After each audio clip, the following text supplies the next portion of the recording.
ನೀವೇನಾದರೂ ಒಂದೊಳ್ಳೆ suspense psycho thriller movie ನೋಡಬೇಕು ಅಂದರೆ ತಮಿಳಿನ ಈ ಸಿನಿಮಾನ ಮಿಸ್ ಮಾಡಲೇಬೇಡಿ.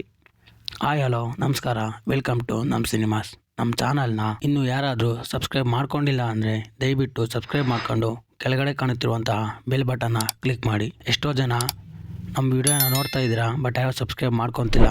ದಯವಿಟ್ಟು ನೀವು ಸಬ್ಸ್ಕ್ರೈಬ್ ಮಾಡಿಕೊಂಡು ನಮಗೆ ಪ್ರೋತ್ಸಾಹ ನೀಡಿ ಅಂತ ಕೇಳ್ಕೊತೀನಿ. ನಾನಿವತ್ತು ರಿವ್ಯೂ ಮಾಡ್ತಾ ಇರೋ ಸಿನಿಮಾ ಬಂದು 11, directed by Lokesh Ajils, starring lead role in Naveen Chandra. ಸಿನಿಮಾದ ಒನ್ಲೈನ್ ಸ್ಟೋರಿ ಬಂದು, ಸಿನಿಮಾದ ವಿಲನ್ ಯಾರೇ ಟ್ವಿನ್ಸ್ ಇರ್ತಾರೋ ಅವರಲ್ಲಿ ಒಬ್ಬರನ್ನ ಮರ್ಡರ್ ಮಾಡಿಕೊಂಡು ಬರ್ತಾ ಇರ್ತಾನೆ. ಆ್ಯಂಡ್ ಈ ಕೇಸ್ನ ಸಾಲ್ವ್ ಮಾಡೋಕ್ಕೆ ಎಂಟ್ರಿ ಆಗದೆ ನಮ್ಮ ಹೀರೋ. ಆ್ಯಂಡ್ ವಿಲನ್ ಟ್ವಿನ್ಸಲ್ಲಿ ಒಬ್ಬರನ್ನ ಯಾಕೆ ಸಾಯಿಸ್ತಾನೆ ಆ್ಯಂಡ್ ಈ ಕೇಸ್ನ ನಮ್ಮ ಹೀರೋ ಸಾಲ್ವ್ ಮಾಡ್ತಾನಾ ಇಲ್ವೋ ಅನ್ನೋದೇ ಒನ್ಲೈನ್ ಸ್ಟೋರಿ. ಇನ್ನು ನನಗೆ ಸಿನಿಮಾದಲ್ಲಿ ಇಷ್ಟ ಆಗಿದ್ದು ಸಿನಿಮಾದ ಸಸ್ಪೆನ್ಸ್. ಹೌದು, ಈ ಸಿನಿಮಾದ ಸಸ್ಪೆನ್ಸ್ ಎಲ್ಲ ಸಸ್ಪೆನ್ಸ್ ಥ್ರಿಲ್ಲರ್ ಮೂವಿಗೂ ಒಂದು ಕೈ ಮೇಲಿದೆ ಅಂತ ಹೇಳ್ಬೋದು. ಆ್ಯಂಡ್ ಈ ಸಿನಿಮಾದಲ್ಲಿ ಕೊಡೋವಂಥ ಟ್ವಿಸ್ಟು ಸಖತ್ತಾಗಿದೆ.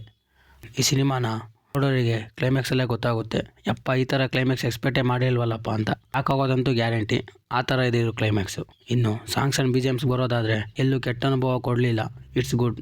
ಆ್ಯಂಡ್ ನೀವೇನಾದರೂ ಈ ಸಿನಿಮಾನ ಥಿಯೇಟ್ರಲ್ಲಿ ಮಿಸ್ ಮಾಡ್ಕೊಂಡಿದ್ರೆ ಅಮೆಜಾನ್ ಪ್ರೈಮಲ್ಲಿ ಕನ್ನಡದಲ್ಲಿ ಅವೈಲೇಬಲ್ ಇದೆ, ಮಿಸ್ ಮಾಡದೆ ನೋಡಿ.